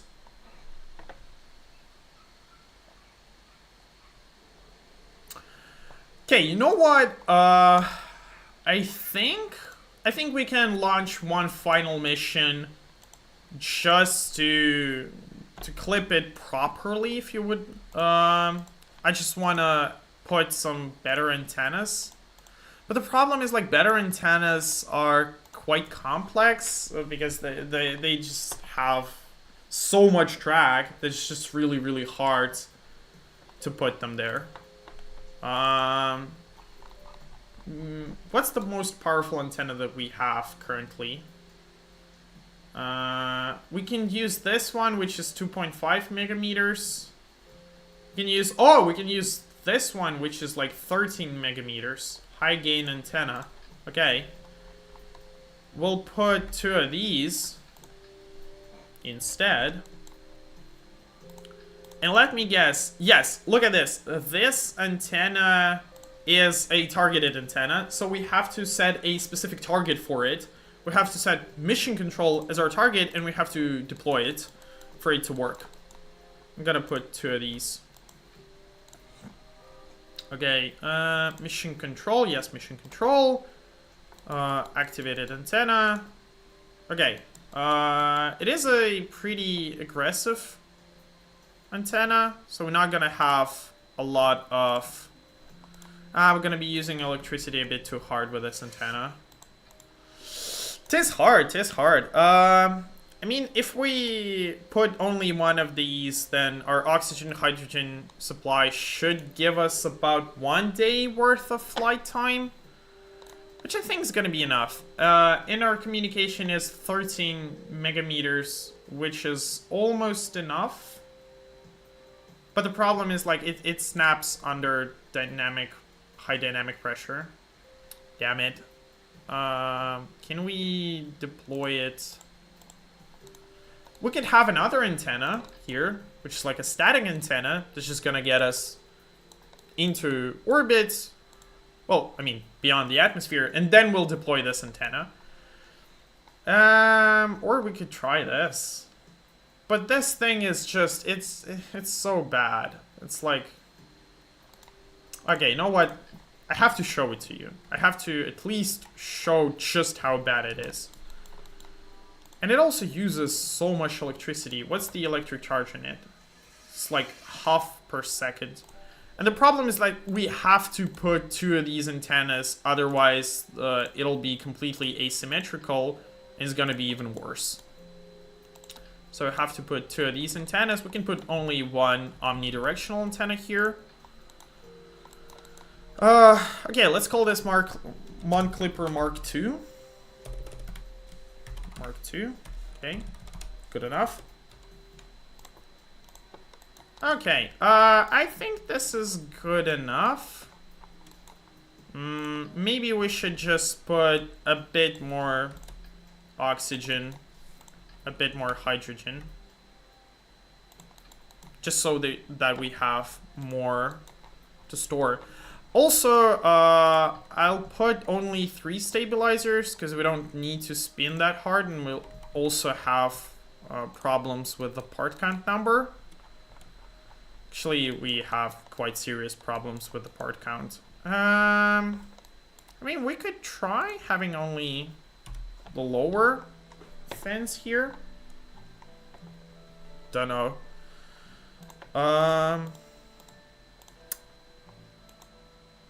Yeah, but the problem is, like, it's just gonna have so much drag. Problem is, like, the drag is going to be absolutely unbearable. You know what? Let's put these antennas as low as we can so that they hopefully will have at least some stability to them. And let's make it a 2-stage vehicle. How much delta V will that give us? That'll give us 4,600 delta V, which is definitely enough to go to the Mon if we're just doing it Mon Clipper way. The problem is, like, the first stage is going to give us in atmosphere only 1,600 meters per second of delta V, and it's not enough because is going to be slowing down way too hard. I can already tell you. But, you know. Fine, let's do it this way. Let's do it the normal way. Hopefully this will work. But, you know, if it doesn't, I will have a recording confirming to you that it doesn't work. At least that's going to be a thing. Or it'll work and I'll embarrass myself because it'll have completely no track. Oh, by the way, one more thing. I'm going to revert flight to vehicle assembly. It's just not going to matter. Because we have to time our launch. Because we're not going into orbit. We're doing it the unguided missile way. Just going straight up. Which is why we have to make sure that MUN is in the right position. About 45 degrees to our right. Before we launch. As you can see, our first MUN clipper boops into the surface. A little sad, but such is life. Okay, I think this is good enough. Yeah, I think this is good enough. Okay, let's launch it at this. It's gonna be a night launch again. God damn it. MUN Clipper Mark II. Let's go for launch.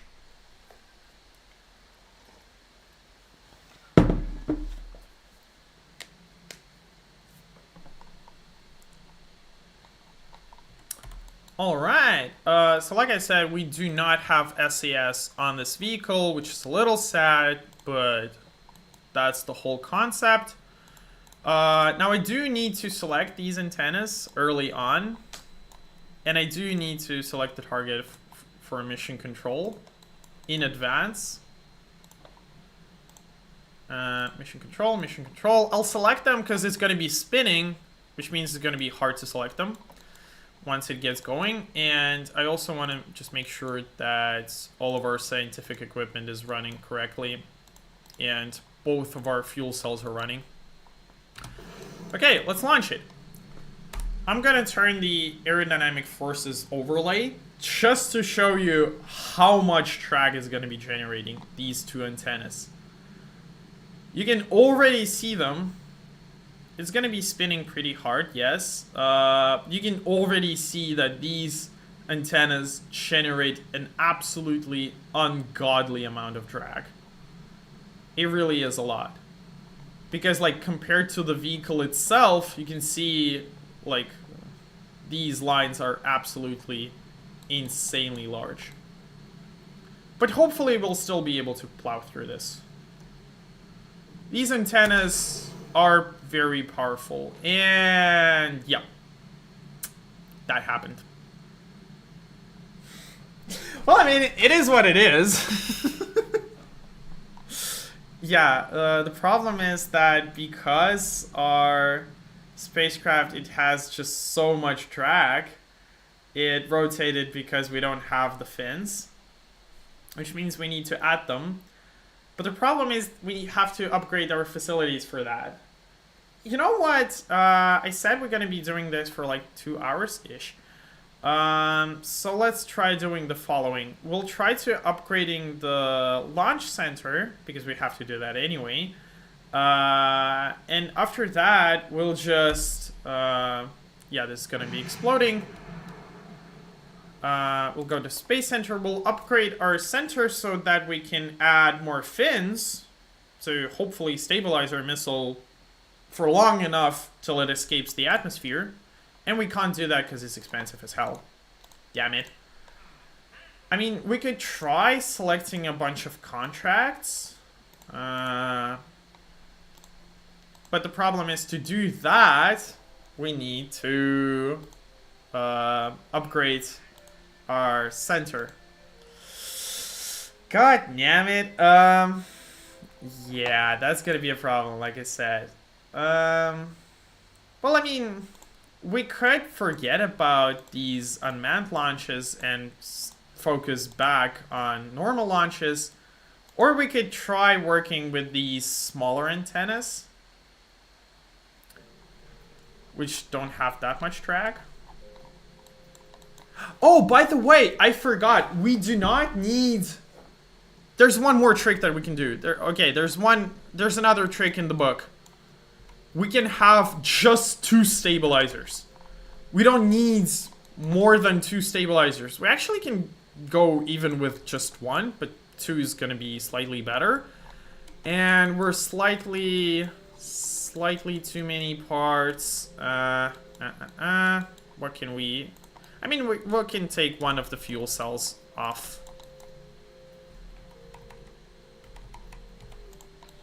Yeah, so like I said, because it's gonna be spinning, doesn't really matter if we have... We can even do 1, but 1 is just, a little bit too bad. But 2 is gonna be fine, because it's gonna be spinning. Actually, you know what? For the first stage, I'm gonna have 3. Wait. Oh, we still can't do 3. Right, I'm sorry. I thought it showed 29 there for a second, so I thought I had another part. Okay, one clipper mark 3 by this point. Jesus Christ. Okay, this mission is taking way too much time. Okay, let's not forget to set these to mission control as our target. So that's important. Let's make sure our fuel cell is running. And all of our experiments are running. Okay. Let's try one last time. If we can do this, it's gonna be good. If we can't do this, then we'll acknowledge that we have failed, and we'll try to do a manned mon mission. Oh, something exploded in the background. Okay. That was the previous attempt, which is still falling. Okay, gonna select these 2 antennas because it's gonna be spinning. It's just gonna be hard to select them. As you can see, it will have a little bit of a wobble in the beginning, but then it should still stabilize. Hopefully.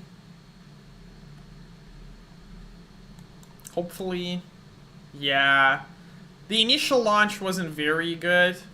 I wonder if we should have went with less oxygen tanks for this setup. Yeah, we probably should have taken less oxygen tank.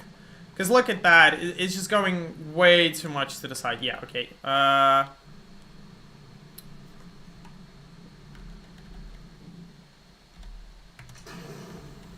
You know what? I'll still launch it, because we still have to collect a bunch of data. It's just that I'm not gonna care too much how it performs.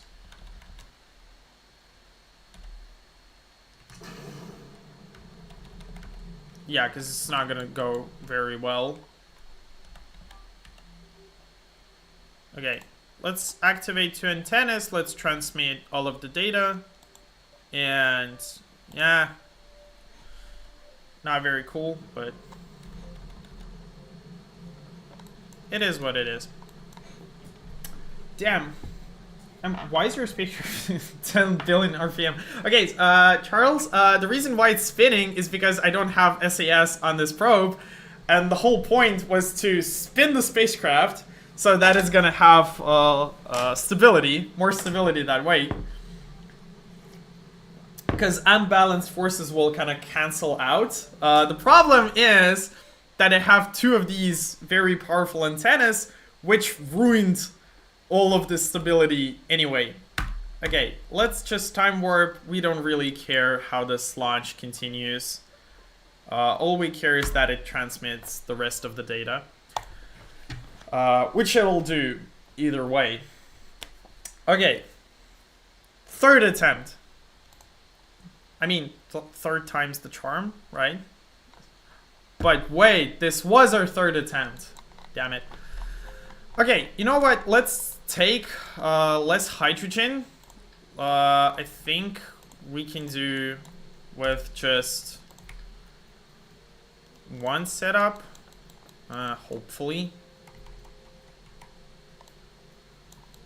You know what? We can do like that. 2 oxygen tanks and 3 hydrogen tanks. Okay, so we'll have 3 hydrogen tanks and 7 oxygen tanks. I think something like that will kind of work. Our oxygen will last us... Oh no, we have too much oxygen, too little hydrogen. Alright, we can do like... sorry. I just miscalculated it a little bit. Okay, so our hydrogen will last us 1 day, our oxygen will last us another day. Okay, good enough. And we will have some more parts, because we need that more stability. Because our rocket is just that much unstable because of those large antennas that we have to put. Okay, let's put them at a slightly lower angle of attack. Because it's going to be spinning hard enough. I'm more concerned about overall stability right now. Because that was the problem that killed our first launch. Okay, looks good enough. Mark Clipper Mark IV by this point. Which is our 10th vehicle. 10 times the charm? I don't know. You tell me. Hopefully this will work. Because I really want to complete this mission and end the stream on a successful launch. Okay, let's launch it. It's just gonna go straight up. The reason why I'm not reversing, in case you're wondering, is because we just agreed that we're not gonna be doing that as a gentleman's rule. I think it's going straight enough. There's one more trick that we can do. If we need to correct it just a little bit. Oh, I forgot to select the antennas. Damn it. Well, I mean, it will stop rotating once we time warp. But I just wanted to do that before. Look at that. Look at just how much drag these antennas produce.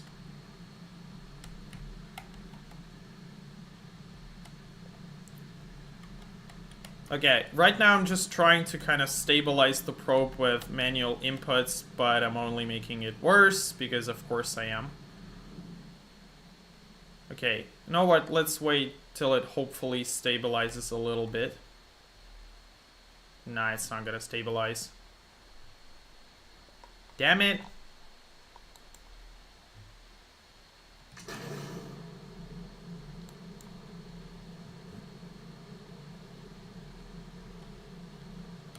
The problem is that we don't have thrust vectoring on this engine. So that's the reason why we can't really guide it in. We could cheat a little bit and have our satellites just time warp at the perfect moment to align it. Or we could not do that because that's cheating. Let me select the antenna, please. Okay, so think, what can we do to stabilize our satellites into correct course without time warping?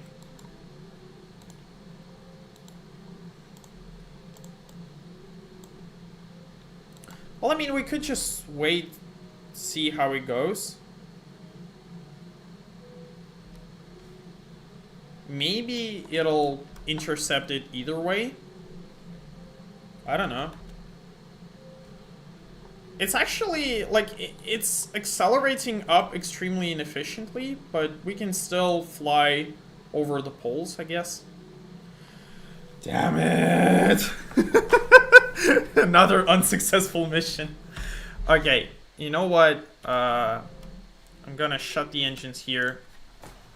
Okay, I've had enough. We have 4 unsuccessful attempts on the Mon Clipper, which is like 3 unsuccessful attempts more that I'm okay with. Because of these stupid antennas, damn it. They just have so much drag on them. what can we do to remedy that? Well, we could make a slightly different design where we're gonna have more of this liquid fuel.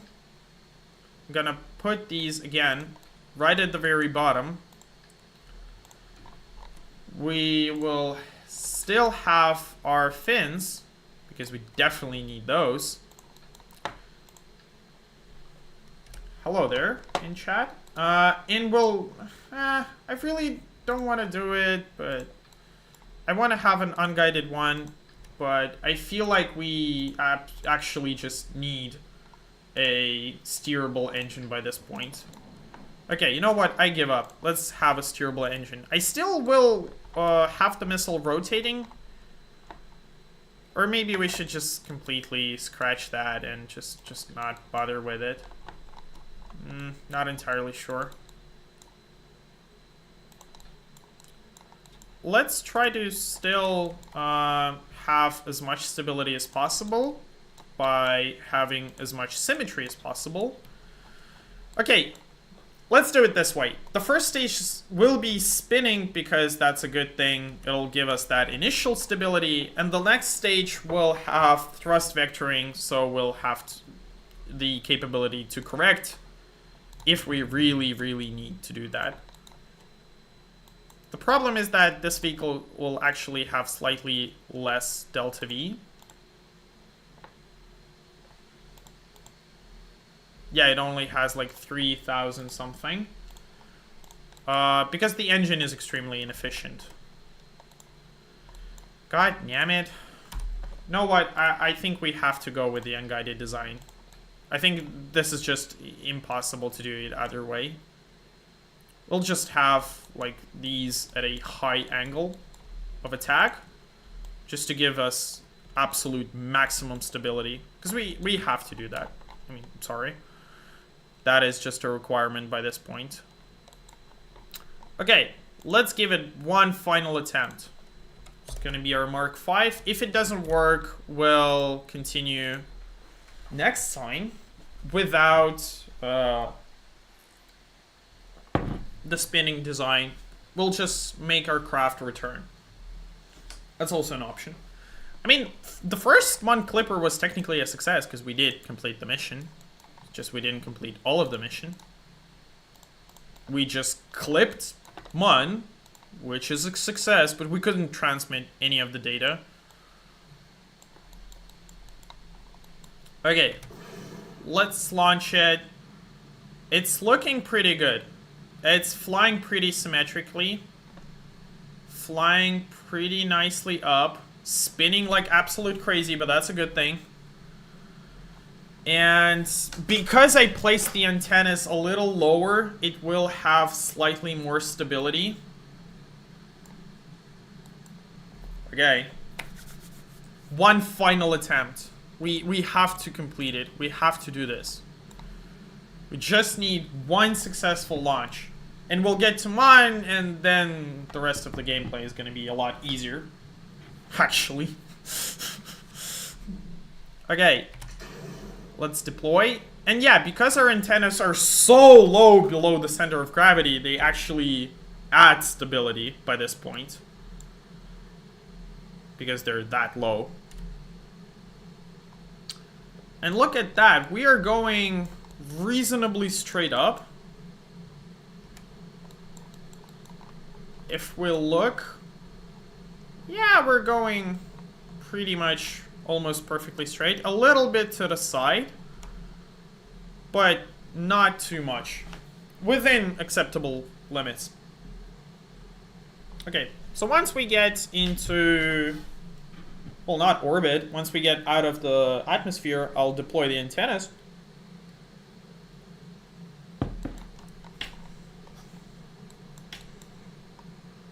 And we will finally have luck, I hope. I really don't want a time warp right now, because with spinning crafts, physical time warp doesn't really do very well. Okay, let's activate our antennas. That's looking pretty good. I think this looks pretty solid. Nice. I mean, it's definitely an upgrade from the first Mon Clipper. Just go up. Okay, let's start time warping, or are we gonna be here for absolutely ever? Because the thrust to weight ratio of our craft is like 1, but the problem is that we're going straight up, so that's actually not very good.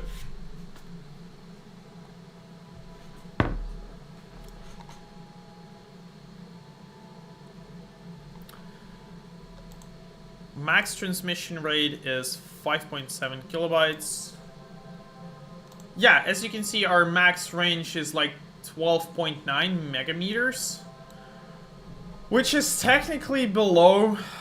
Well, it's kind of above Mon's orbit, but not by a lot. But I think we're gonna be fine. It's looking really good. It is going almost perfectly up. And mine is pretty big, and it's not that far, so I think we will be able to intercept it. Provided we have enough thrust, by the way. But our apoapsis should start increasing rapidly here. Because gravity is getting less and less and less. Oh my god. Please tell me we're gonna have enough acceleration.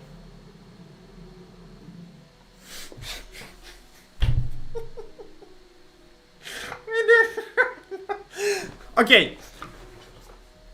If you're new to this stream, or you're watching a recording, especially if you're watching a recording, there was a moment when I said why these antennas are absolutely broken, because they have a stupendous amount of drag. And why is that so much of a problem for us right now?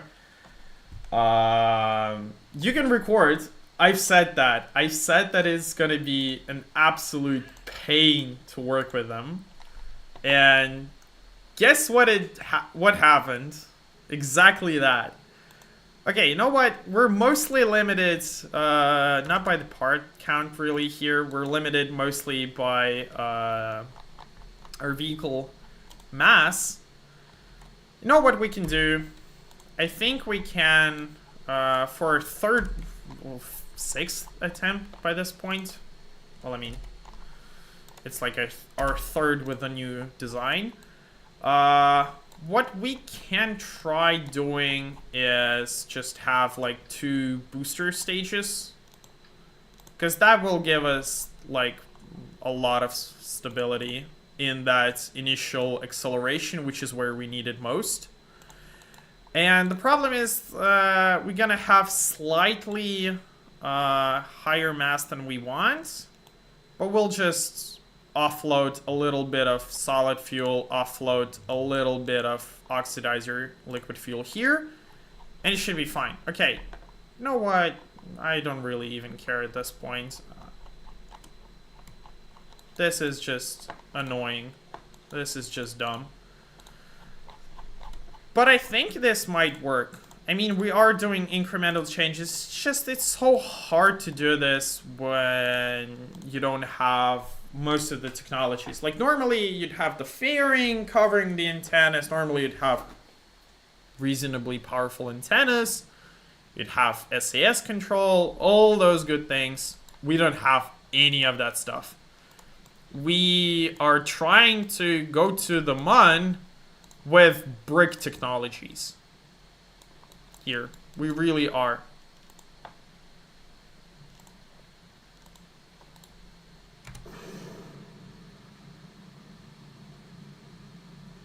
By this point, the funny thing that happened is we have so many Mun clippers in orbit, and because most of them do have 2 antennas, what we can actually do is just have one of the Mun clippers aim its antenna at our current vehicle.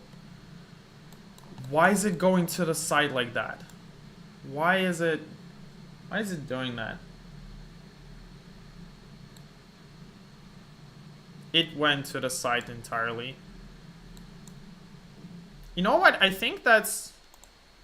I'm gonna revert to launch. Okay. I said that we're not gonna do that much, but I think that's a physics problem. Because it should be rotating fast enough for that not to be a thing.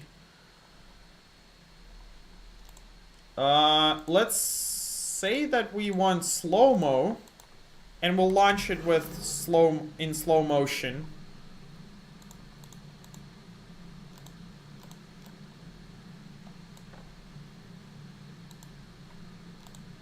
Because I feel like we just had a physics precision inaccuracy, which is what screwed us up.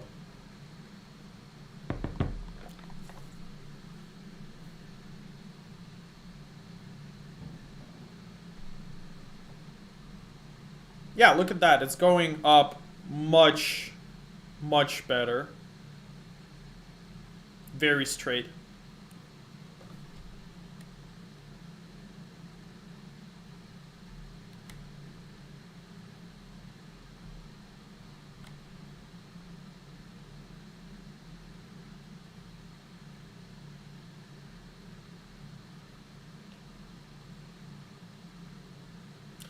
It weirdly is still going, like, to one side a little bit. I don't know why that happens.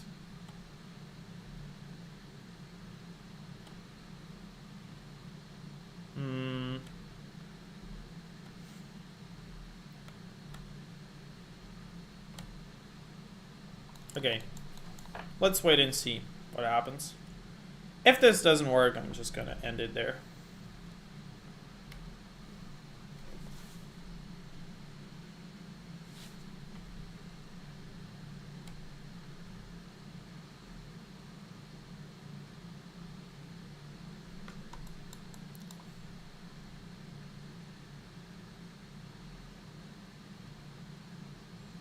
Okay, I think it's going straight up enough. Okay, let's decrease the time warp a little bit. Or rather, increase it. Okay, so I think we should be able to do this on this attempt. If not, I'm gonna be calling it an absolute and total failure. Which it already is by this point. I mean, the advance in terms of money and science that we're gonna get if we complete this mission will definitely cover for all of the expenses. Okay.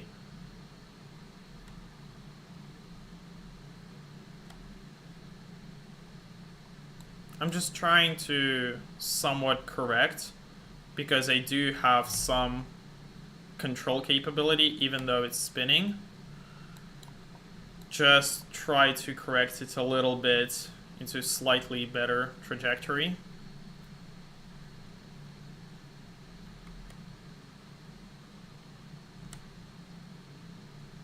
Okay. I think it's good enough.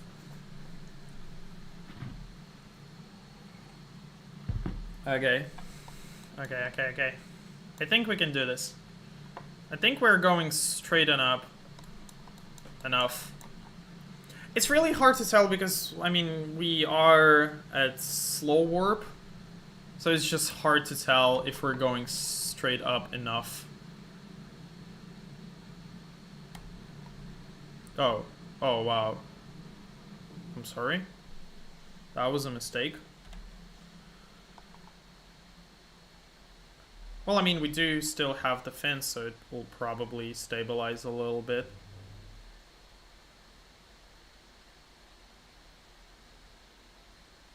Why did I input that control last second?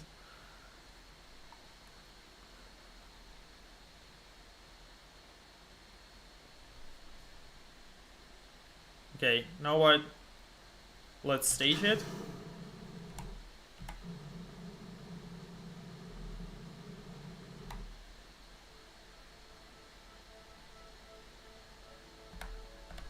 Okay, I'm gonna time warp here a little bit because that's just... I'm way too tired. Yeah. That is a complete and utter and total failure.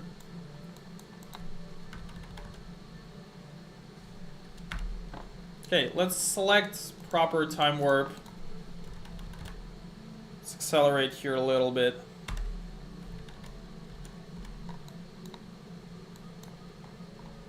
Look at all these attempts. This is just so dumb. Okay. You know what? I think we might have to revert back to a previous state. Because it's just, yeah, it's going in the other direction. And it's also way too offset. By the way, why is it like rotating a little bit?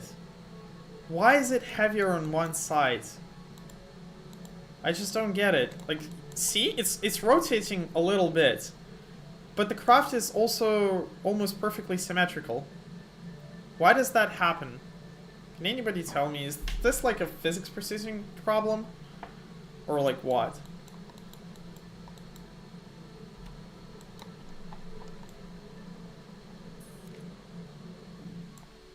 I mean, by this point we'll probably exit the Kerbin sphere of influence. Okay, you know what? Let's revert it by now. Yeah. The problem is that when I was testing this, I was testing it with without the remote tech mod, which changes some of the ranges for antennas and whatnot, making this mission way harder than it normally should be.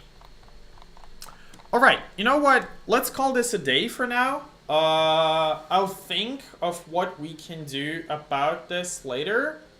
And probably we'll have to just revert it back a little bit with all these changes. Because I just think it's way too hard. Okay, so let's call this a day for now. Anyway, thank you very much for everyone who connected. I think it was pretty fun. So thanks for doing that. And see you next time.